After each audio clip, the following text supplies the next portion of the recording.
In Croatia, the opening day of the International 1-meter Europeans was won with pretty shifty weather. A total of 15 races are scheduled on this first day. The 74 competitors were divided in 5 groups, with the best performers qualifying for the top one.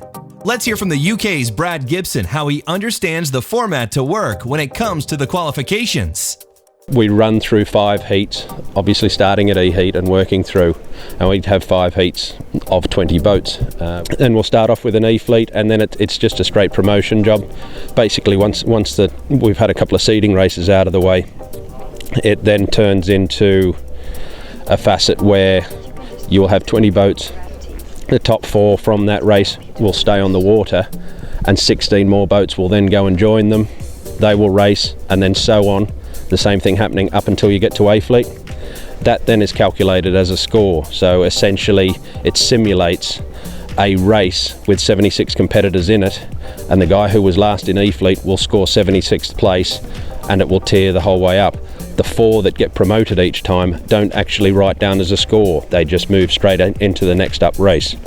Once a full round is completed, the 4 or 6 lower, depending on which system we use, those lowest competitors will then drop down and start the next round in the lower heat. So it's a promotion relegation system, and it works really well. It feels like there's space between them. When the wind stabilized around 5 knots, the fleet was very much ready to hit the water. Heat E was the first one to start.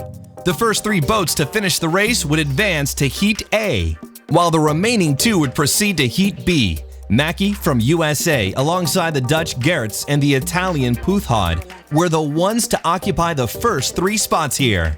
Following that, it was time for Heat D to start, where Brazil's Marianne had a great start and was among the top at the weather mark.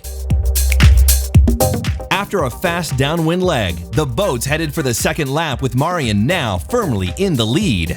It often stuns spectators, the precision with which these athletes manage to control these 1-meter boats. Feel the feet, the sole of the feet. It's easy to forget that there's no one actually on board. And all your toes. Afterwards, it was time for Heat C, where the majority of the fleet started on port and then preferring the right side of the course. Among the top performances here were those from France's Carre and Croatia's Jelacic. Even with such light winds, these sensitive and very small boats offered a great spectacle as they were sailing upwind. As the race progressed, Carre chose the left side at the second upwind and soon crossed ahead of his Croatian rival. Following these first heats, it was now time for Heat B to race. The race course was now set at the northern area, where there was more wind and waves. That would make it more demanding for the sailors, and the more experienced had an advantage. At the weather mark, it was Gibson that rounded first, followed by Longhi from Italy and the Croatian Ukas.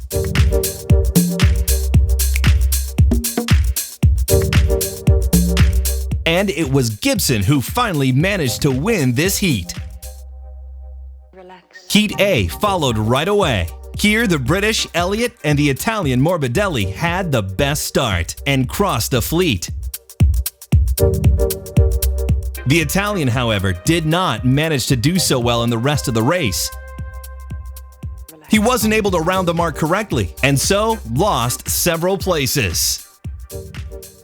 Now let's have a look at the final results after a really exciting first day in Croatia.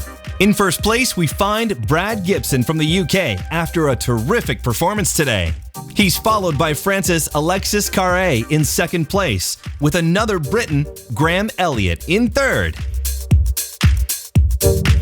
And this is merely day 1 in the excellently organized IOM European Championship, unfolding here in Croatia. Be sure to join us tomorrow as the race continues.